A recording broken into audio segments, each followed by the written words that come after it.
I felt like the game plan was there as far as being aggressive and getting them in foul trouble, because we did that. We got careless with the ball.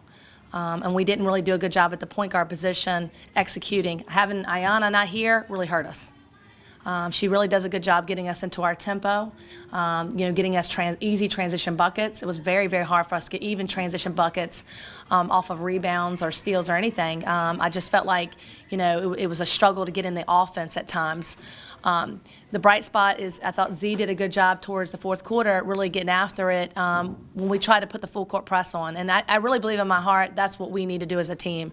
To get us energy and things like that, we do a really, really good job just getting after it. I mean, you remember last year we led our conference in steals because we were scrappy, not because we're the most athletic or the tallest or anything like that.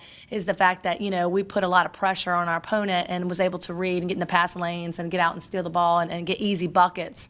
And I felt like we had to earn everything we got. I mean, give Winthrop credit. I mean, they're a tough team. They've been in every single game. I told the coach that. And then when players on the other side that hits threes that don't hit threes in the whole year, you got to adjust. They had a kid that hit 3 threes and never hit a 3 the whole year. I mean, you got to adjust now. But bottom line is we got to get better defensively. We've got to have that scrappy mentality to finish games. Question.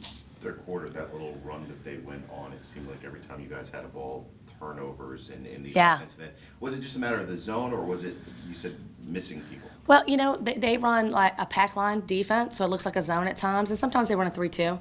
But I really think that this team struggles with confidence at times. Telegraph passing. I mean, my gosh, not making the right decision and read at times hurt us, and then they got layups.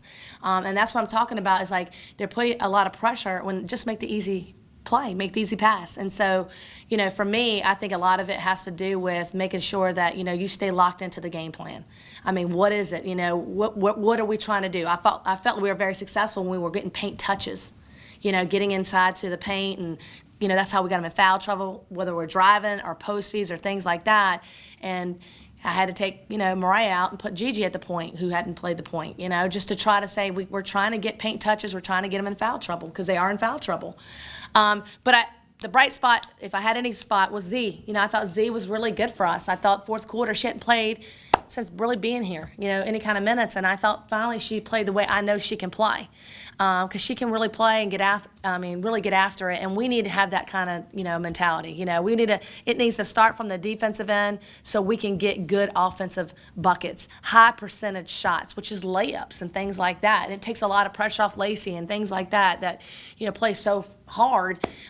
We want to, have more of that tempo. So hopefully we can get Ayanna back, and hopefully a bright spot is Z. You got to keep going. You got to keep getting better. And for us, we got to make sure that we get better and taking care of the ball and being connected at all times. You cannot let a third quarter, a few turnovers here and there get the game away from us. And that's where I felt like they did that, and we were trying to fight hard, and then all of a sudden they would get a rebound. I mean, things just weren't going our way.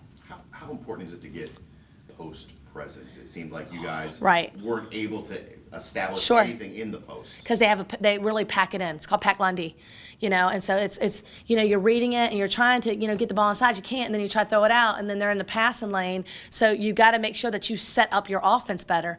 Whether you're trying to get open, take them in, take them out, things like that. Your offense is not going to just work by just you standing there. You got to be able to get them, set up to get open, and then set the proper screen, and then read the decision as reading the screener, and what they do. So I think at times we didn't do that well. I think that we got really rattled and trying to play catch up and getting, down and just calming down. Like, sometimes I think we speed up so fast that we don't see things. It's just like one play when Gigi went into the basket and she just kind of fell out of bounds, like take your time. You don't have to hit a home run in one play if we're down 8 or 10. Let's just take our time. And so I feel like this team will fight hard, but we got to clean up a lot of stuff. And hopefully once we get Ayanna back, that's going to really help us. Because I think we had a really good last few days of practice of trying to work on us. We had so many days off. And so for us, it's like we know what we want to do. We're trying to still get Chineri back in and get her some minutes because she's been out for a while, which we know that she can help us. And so, we got 2 games to get it right before conference, and that's how I look at it. You got to learn these lessons early, even though it's hard to be in a situation you're at when you're, okay, we've lost this game, felt like we could have had this game, but we got to regroup and keep going. I mean, the bottom line, I got to pick them up and get after it in practice, and we have 1 day to prepare, and then we're going to have 2 games. So, we had 3 games this week, so this one's gone. So I want them to put their head down because we got to get up and we got to go to Myrtle Beach tomorrow. And it's time that we get focused on the next game. So we just got to clean up some stuff. I know film will really help because the film doesn't lie. What is it about the Seahawks tomorrow game that makes it so special? I was just telling the players this too. It truly is special. I mean, some kids haven't even been on a college campus before, and this is their treat. This is what they get to do, and they get to see, 2 teams, display a great teamwork and attitudes and high fives, and it's very inspirational. And for us to be able to hear them cheer and scream and things like that, it's just so special. And I was just telling them too, because we had one of our biggest academic semester since I've been here, with the 3.6, our girls did 3.26. I was proud of them, but I was telling them, for those kids to get to the next level, they got to understand it takes, it's schoolwork first, and then sports can be a reward for them. And, the message is keep doing it first in the school, and, be a part of a team that you can work hard and have, teammates have your back. And so for us to have this event is unbelievable. And the people that held it, our administration, everybody behind the scenes that have, what an incredible turnout. I mean, they deserve all the credit. I wish I could have got a win for them because they really put on a great atmosphere for this community. So inspiring. So inspiring. So, it's a very special game for everybody.